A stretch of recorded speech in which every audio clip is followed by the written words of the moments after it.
Bagaimana hukum seseorang pembimbing guru laki-laki yang mengajar kebanyakan muridnya perempuan? Cara menerima takdir Allah dengan penuh keikhlasan tanpa membanding-bandingkan takdir orang lain. Apakah hakikat itu wajib bagi orang muslim? Ustadz, bagaimana hukum membangun bangunan pencakar langit? Sedangkan gedung pencakar langit adalah salah satu tanda dari kiamat.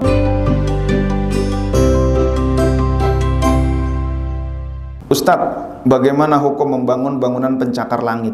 Wah, ini gimana nyakarnya ya?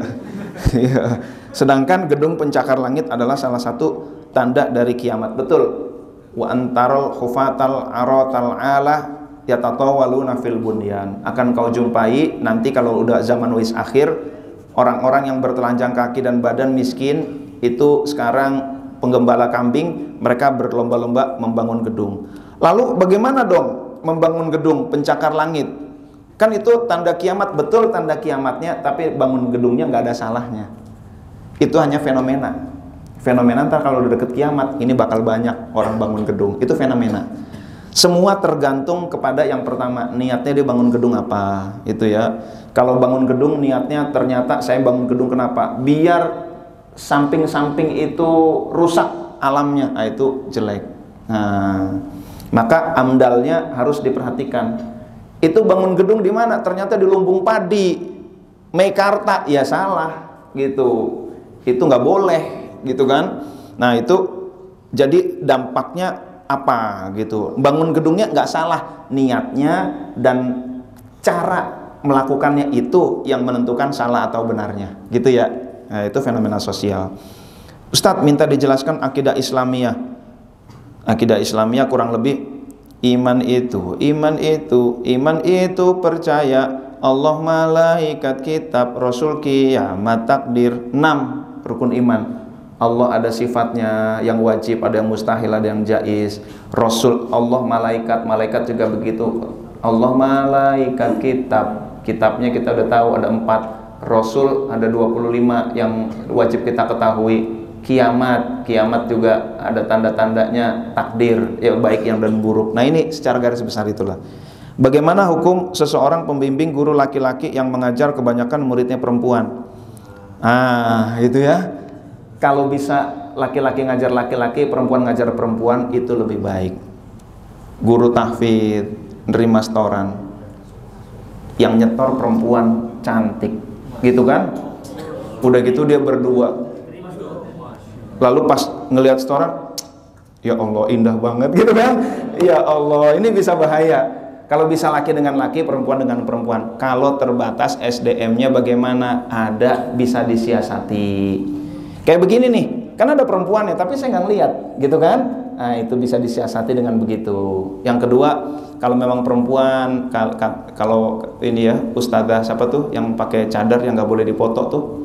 Halimah Al-Idrus, gitu ya. Biar nggak di apalah gitu kan. Lebih baik begitu. Lalu pertama, lisannya harus dijaga, jangan ngerayu-rayu, rayuan gombal. Kedua, matanya harus dijaga, harus ghaddul basar. Kadang-kadang ghaddul basar serba salah, ngelihat atas muka, ngelihat bawah gitu kan. Ya Allah, maka supaya ghaddul basarnya bener, itu perempuan pakaiannya harus bener, laki-laki pakaiannya juga harus bener gitu kan. Matanya, mulutnya, pakaiannya, pengaturannya itu kalau diatur dengan baik boleh gitu kan. Itu udah begitu. Oke, pertama, singke. Cara menerima takdir Allah dengan penuh keikhlasan tanpa membanding-bandingkan takdir orang lain. Memang betul nih, ojo dibanding-bandingke gitu ya. Caranya bagaimana? Caranya kita harus punya 2 kacamata. Kacamata syariat iya, dan satu lagi kacamata hakikat. Saya dibandingkan dengan orang lain kok hartanya lebih banyak. Iya, hartanya lebih banyak, hakikatnya hisabnya lebih banyak, lebih lama. Tuh, amanahnya lebih banyak, tanggung jawabnya lebih berat. Kok dia dapat jabatan lebih tinggi, hati-hati, dihisab ntar jabatan. Bener nggak pakai jabatannya gitu kan? Kok saya yang jujur nggak dapat jabatan, dia yang curang malah dapat jabatan. Tar dulu gitu. Jadi kalau kita pakai kacamata hakikat itu kita seneng. Jadi yang diberi rezeki lebih sedikit, alhamdulillah. Ini yang kedua ya. Yang kedua, pandang dengan kacamata syukur. Jadi pertama kacamata hakikat, bahwa di balik nikmat itu ada hisab, baik itu power, harta, dan lain sebagainya. Kesehatan juga. Orang yang dikasih sakit sama yang dikasih sehat, hisabnya lebih berat mana? Sehat. Yang dikasih sakit diampuni dosa-dosanya. Tuh kacamata hakikat tuh. Kok saya rajin olahraga, rajin zikir tapi sakit terus? Justru Allah makin sayang sama orang-orang sakit tuh, gitu kan? Diampuni dosa-dosanya. Dosanya udah habis, diangkat derajatnya. Tuh, jadi begitu. Kalau kacamata syariat aja nggak bakal bener kita. Maka kita perlu kacamata hakikat, hakikat penyakit, hakikat dunia, hakikat jabatan, hakikat kesempatan, dan lain sebagainya. Oke, begitu ya. Yang kedua adalah kacamata syukur. Apapun yang ada pada diri kita, kita syukuri. Apakah perbuatan baik itu bisa menggugur dosa selain ibadah dan sedekah? Perbuatan baik, akhlak. Wa atbi'is sayyi'atal hasanata tamhuha. Ya, perbuatan baik semuanya juga ibadah ya. Selain sedekah, ibadah bisa. Berbuat baik, nolong orang, itu bisa menggugurkan dosa-dosa kita. Jadi justru kalau kita terlanjur melakukan perbuatan buruk, cara menghapusnya dengan perbuatan baik. Salah satu perbuatan baik di dalam hadis Rasul, man qala la ilaha illallah wa maddaha bi ta'zim huddimat lahu arba'atu alafi dzambin minal kabair.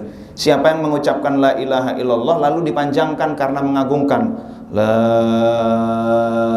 ilaha illallah, huddimat lahu arba'atu alafi dzambin minal kabair. Dihapuskan 4.000 dosa besar. Tuh kan. Ini selain sedekah, zikir juga. Apakah hakikat itu wajib bagi orang muslim? Nah, yang tadi orang kalau nggak ngerti hakikat, stres. Kalau cuman kacamata syariat doang, itu stres. Wajib nggak? Ya wajib sih enggak, tapi pilihan. Kalau ngerti hakikat, menggunakan kacamata hakikat, hidupnya adem. Tapi kalau kacamata syariat aja, hidupnya jadi berat, gampang stres, itu ya. Akhirnya dengki, membanding-bandingkan dengan orang lain, nggak menerima takdir. Nah, itu berat hidup nih. Kalau nggak pakai kacamata hakikat, susah. Pokoknya apapun yang terjadi susah kalau nggak pakai kacamata hakikat. Maka kita penting mengetahui hakikat dunia, hakikat jabatan, hakikat amanah, hakikat kesehatan, hakikat ini semua hakikatnya apa sih? Ilmu hakikatnya bagaimana? Nah gitu.